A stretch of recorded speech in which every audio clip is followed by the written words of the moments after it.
is shaking, everyone? I'm back with another exciting video of me opening up my mail.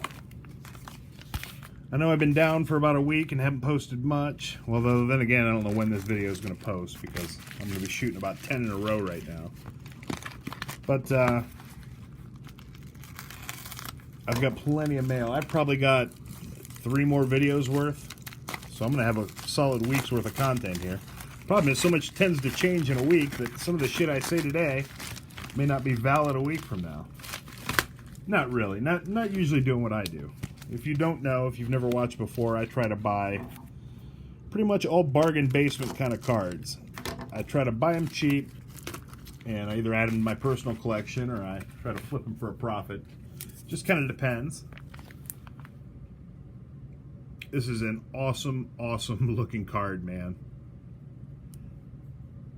It's see-through. See the finger there? 1999 Playoff Momentum. Torrey Holt rookie card. I think that is such a cool looking card. Obviously it's, is it acetate? Is that what these are made of? Although, unfortunately, this card's going to have to go back. Because as you can see, it is damaged terribly. Too bad, because it's a good looking card. And I think Torrey Holt probably should be a Hall of Famer at some point.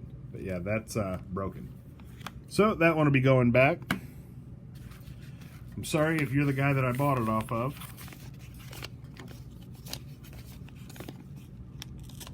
I send most of the stuff I send in similar packaging to what you did. I mean, you even double bubble wrapped it. You had it in a bubble mailer inside of a bubble mailer. So there's one to argue for the cardboard again, which I do sometimes if I have it handy, but I don't usually pack it. A lot of people will package these cards with cardboard here, and then slide the whole thing into the bubble mailer. And I think that probably, well, I'm sure that's got to be the safest way to mail the cards. But this card here came out of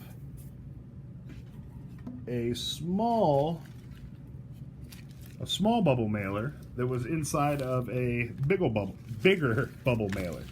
That's a lot of bubble. But without question, it got damaged. So, I don't know. I've never had it happen to me yet on anything I've sold. I'm sure it's a matter of time till it does. But, it's a problem, especially with how long it takes to get stuff graded nowadays. I mean, you can't just get it fixed quick, you know? I guess SGC is probably the safest place. I guess if he sends me $5 to regrade it, I'll not return it, but I think it's going back. All right, next up, we got a 2020 Topps Heritage Bo Bichette and Anthony K rookie card, PSA 9, mint condition.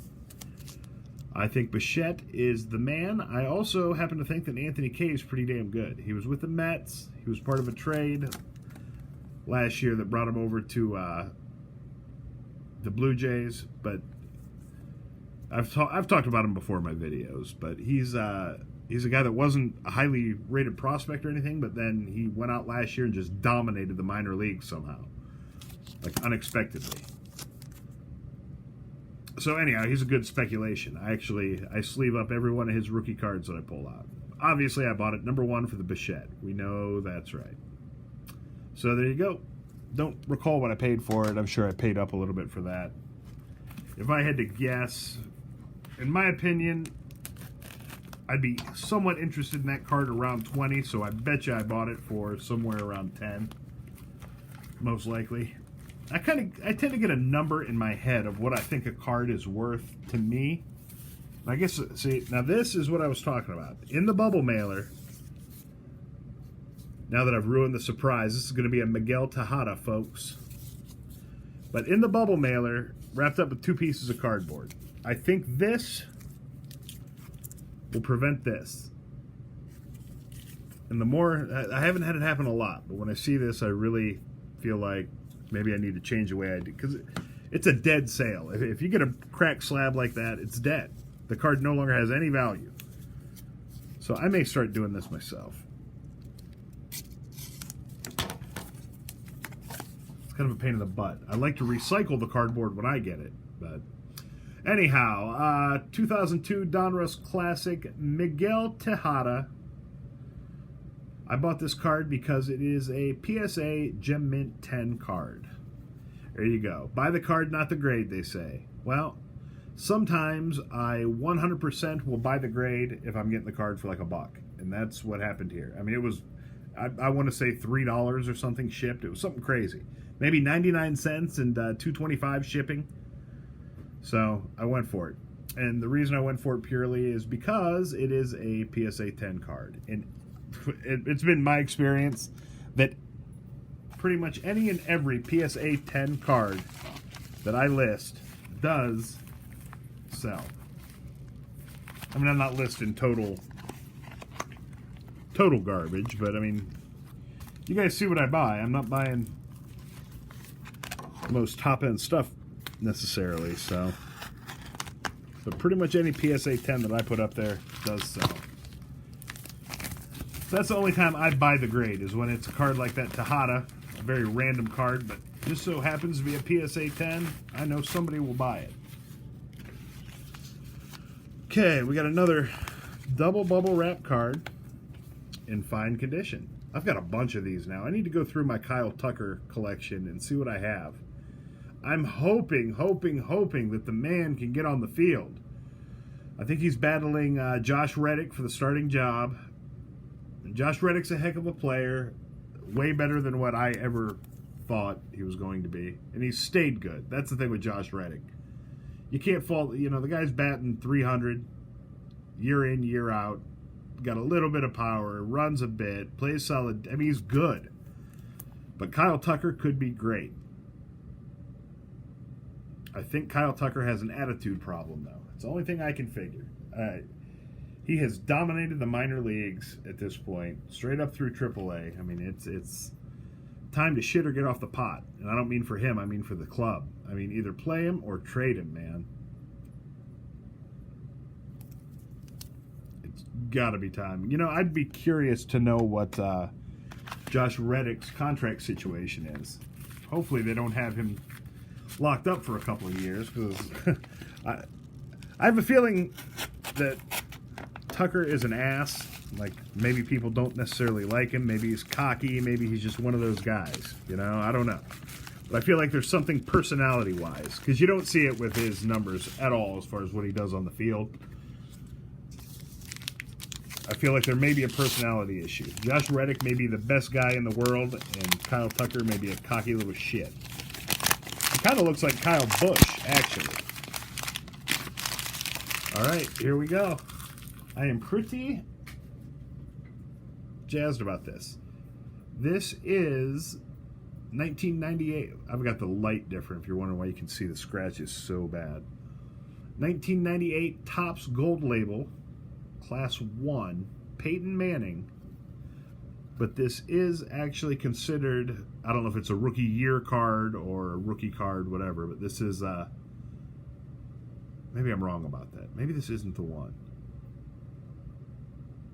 I'll have to look. Either way, I don't know if it's, I don't know if this is considered his rookie year, because maybe Gold Label comes out after the season, or if it's his second year. I'll have to look it up.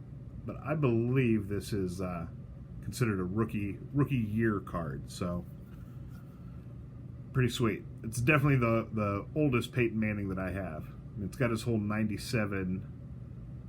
Maybe this is his second year. I don't remember. I know that I got a Manning rookie of some sort coming. I don't know if that's it. I'll have to do a little bit. I looked it up before I bought it, so whatever I bought that for, I was happy with where I was getting it and what I was getting.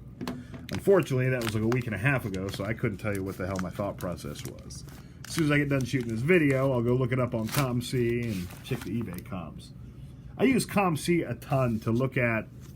I'll sort by I'll sort by Peyton Manning, and then I'll sort it. I'll use a little drop down, and I'll sort it by the oldest card first. I love that because then it just goes through in chronological order all the cards that he's had released that they have in inventory, which is pretty much everything. So another great way to use ComC, even if you're not really into selling and buying on there.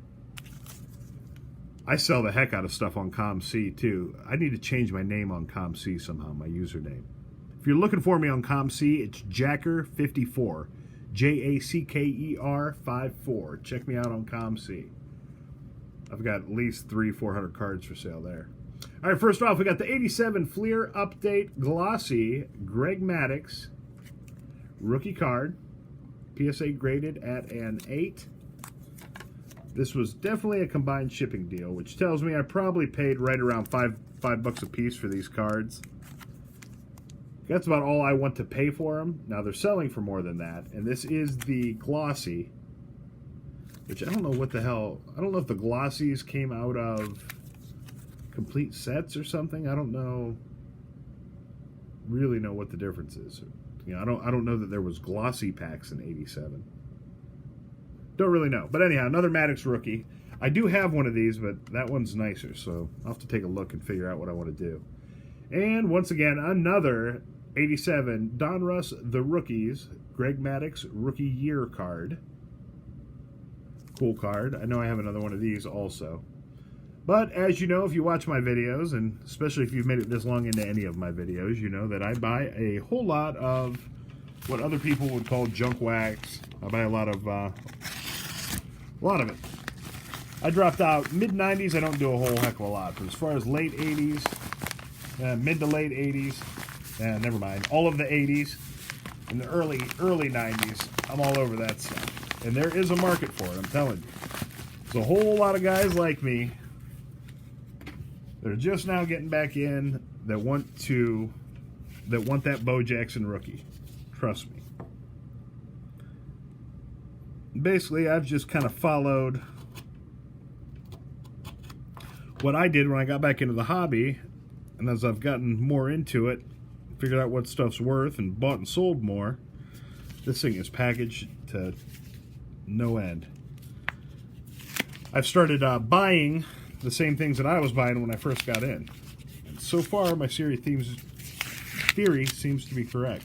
Then again, I say that, but who knows? I mean, the hobby, it seems like everything that you put for sale sells nowadays, so it's really hard to know where that's all coming from. But I feel like a lot of it has to be, I don't know. I mean, nobody's buying this card to flip it. I mean, I buy it to flip it, but I'm buying, you know, I'm flipping for $5-10 a rip just to keep me buying. Now, if it's a Zion and, you know, that kind of thing, yeah, people are buying those cards to flip them. But I just don't feel like that's what's going on with these junk wax cards. It's got to be collectors coming back and collecting again. Here's a guy that I'm super high on. You want to talk about a guy that might hit 400 this year that nobody talks about. How about this guy right here? Is it? No, it's not cracked. That's just the sleeve. 2019 Topps Update. It's got the 150th anniversary stamp. I don't know what those are numbered out of. That really wasn't that big of a deal to me. I don't see many of these cards for sale. I've actually got a gold one on my ComC account right now that I'm going to send for next time I send for an order. But this dude, he batted 300 last year. You know, I mean, this guy could bat 400 in a short season if he gets hot. Because when he's hot, he hits the ball. It's unbelievable. He's just kind of a pure. He had some power last year, but we had a juice ball last year. We all know that. So anyhow, I know I'm not really giving you the greatest scouting report on Brian Reynolds right now, but suffice it to say, he is a buy for me. No doubt about it. I am buying Brian Reynolds. I'm buying Brian, folks. All right, that's it for this video. I appreciate each and every one of you that spend your time watching me open the mail. And I'm not kidding. I really do appreciate it. If you like what you see, please give me a thumbs up. Leave a comment in the comment section. I try to reply to each and every one. And of course, subscribe to the channel for more of this titillating content. Later.